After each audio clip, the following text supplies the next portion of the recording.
상간자 소송은 확실한 증거를 확보하기 전에 무턱대고 이제 소송을 진행했다가는 패소당하기 일쑤고, 그 둘은 아마 꽁꽁 숨어버리고 증거를 모두 인멸해버릴 거예요.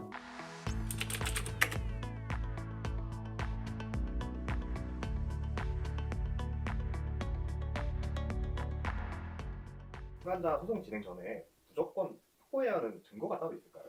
상간자 소송은 물론 여타 다른 소송들도 마찬가지긴 하지만 특히나 확실한 증거를 확보하기 전에 무턱대고 이제 소송을 진행했다가는 패소당하기 일쑤고, 그 소송을 제기하겠다는 그런 뉘앙스를 보이는 것 자체만으로도 굉장히 위험합니다. 왜냐면 이제 만약 부정의가 명백하다면 증거가 확보되지 않았는데 섣불리 나서는 건 그 둘은 아마 꽁꽁 숨어버리고 증거를 모두 인멸해버릴 거예요. 그렇기 때문에 상간자 소송은 특히나 명확하게 내가 증거를 확보하기 전에는 어떤 티를 내서도 안 되는 그런 소송 중에 하나라고 볼 수 있죠. 그래서 이제 확보해야 되는 가장 중요한 증거는 물론 당연히 상간자의 인적 사항이죠. 뭐 주소, 이름, 주민등록번호 등을 알아야 뭐 소장을 제기해야 되니까 일단 시작이 반이라고 상간자의 인적 사항을 먼저 확보를 해야 됩니다. 그런데 뭐 상간자 인적 사항 같은 경우는 이제 명확하게 확보를 해오시는 경우도 있고 그렇지 못한 경우도 많아요. 보통 이제 핸드폰 번호 같은 거를 주로 가져오시는데, 핸드폰 번호를 가져왔으면 이제 이름도 알고 있지 않냐라고 생각하실 수 있는데, 보통 그 상간녀의 이름으로 저장을 안 해두죠. 무슨 뭐 어디 업체, 뭐 무슨 모과장, 뭐 이렇게 다양하게 저장을 해두기 때문에 이름은 대부분 모르고 이제 전화번호 정도만 가져오시는데, 그런 경우는 이제 이동통신사에 뭐 사실조 요청, 문서대출 명령 등을 통해서 상간녀의 이제 인적사항을 확보할 수 있는 방법이 있고, 사실은 인적사항 확보 방법은 굉장히 많습니다. 가끔 뭐 차량 번호 같은 것도 이제 가져오시는데, 그러면 이제 그 구청이나 뭐 시청 차량 등록업소에 뭐 사실조회 신청을 통해서 인적사항을 확보하는 방법이 있을 수 있고, 그게 뭐 또 리스 차량이라면 리스 회사가 그 대상이 될 것이고, 그 외에 요새는 또 뭐 페이스북, 인스타를 통해서 뭐 출신 학교 이런 것들도 많이 알아오셔서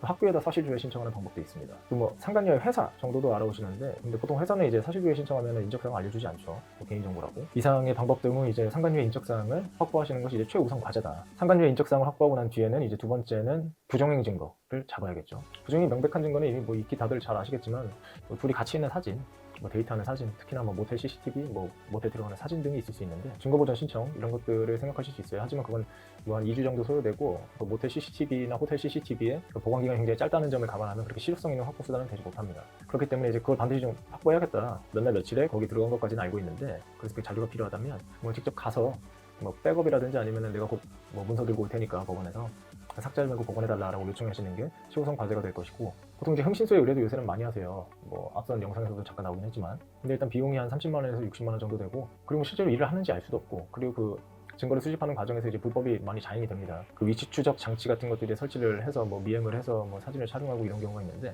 물론 뭐 불행 중 다행인 것은 그렇게 위법하게 수집된 증거도 가사 사건에서는 유효하게 증거로 채택되어서 활용될 수 있다는 점. 하지만 명백하게 불법인 것은 맞기 때문에 만약 진흙탕 싸움으로 가게 된다면 내가 흥신소에 의뢰를 한 거잖아요. 그러면 같이 공범으로 엮여 들어갈 가능성이 굉장히 높죠. 어찌됐든 좀 위험 부담이 큰 방법이라고 생각을 하시면 됩니다. 그리고 이제 이런 모텔 CCTV 출입 사진 이런 같은 명백한 증거가 없는 경우에는 그 다음에 또 많이 들고 오시는 것이 이제 보통 카카오톡 주고받은 메시지 같은 거 이제 사진을 찍어서 많이 가져오세요. 그것도 이제 부정행위 명백한 증거가 되는 경우가 굉장히 많아요. 왜 그러냐면 그 주고받은 내용들이 사실 좀 입에 담기 굉장히 좀 민망스러운 그런 내용들인 경우도 많고, 뭐 나체 사진을 주고받거나 뭐 여러 가지 뭐 여행을 다녀온 사진을 주고받거나 하는 경우 등도 많기 때문에, 굳이 뭐 모텔 CCTV 같은 게 없다 하더라도 이런 카카오톡 내용 자체만으로도 이제 부정행위 명백한 증거가 될 수 있죠.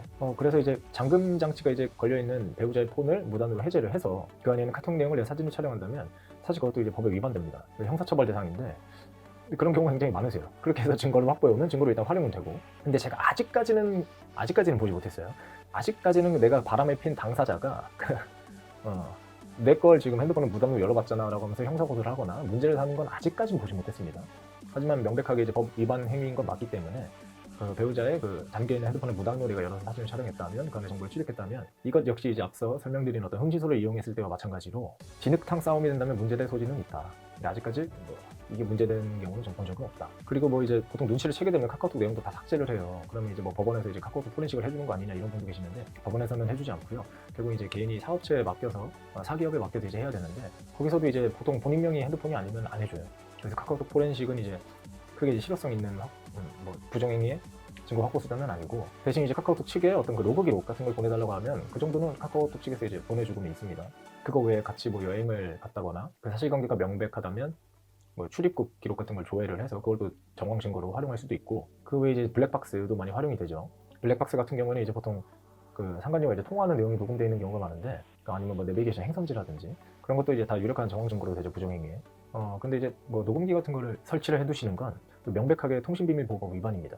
통신비밀보호법에서는 내가 이제 대화자로 참여한 경우에만 처벌을 하지 않아요. 녹음기 같은 거 설치해두면 처벌은 받죠. 처벌 받는데 뭐 아직까지 뭐 이게 막 뭐 문제된 경우는 저는 본 적은 없습니다. 하지만 명백하게 법 위반 행위라는 점은 알고 계시면 좋을 것 같고, 그 외에는 이제 통신 내역 조회를 생각해 볼 수 있는데, 이거는 굉장히 예전에만 좀 허용되던 방법이었어요. 한 7, 8년 전. 지금 이제 개인정보 보호하기 위해서 이제 이동통신사에서 그 내역 조회 같은 거 이제 요청을 해도 그런 정보는 주지 않습니다. 사실 뭐 제가 말씀드린 것 외에도 뭐 실제로 찾아오시는 의뢰인분들을 보면 아니 이런 증거를 도대체 어떻게 확보를 했는지 정말 신기한 것도 많고, 반면에 정말 증거를 아무것도 확보해 오지 못하신 경우도 좀 보이고, 그리고 보통 이제 그 자백 진술 같은 걸 이제 녹음해 오시는 경우도 꽤 있어요. 뭐 문자, 카카오톡 혹은 뭐 녹음본, 그걸 들었을 때 이거면 명백한 증거가 되는 것이 아니냐라고 이제 반문을 저한테 해주시는데, 사실 언제 뭐 바람 폈지, 뭐 미안해, 뭐 죄송해요, 상관녀, 이런 이 구체적이지 않은 굉장히 모호한 대답들은 부정행위의 명백한 증거라고 볼 수가 없어요.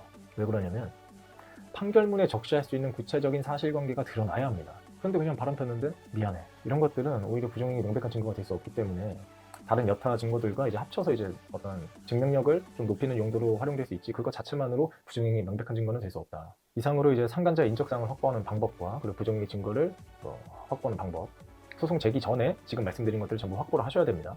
소송을 제기하면 전부 사라져요. 꽁꽁 숨어버리고. 근데 뭐 이상의 정보들이 이제 소송을 준비하시는 많은 분들에게 도움이 되었으면 좋겠습니다. 감사합니다.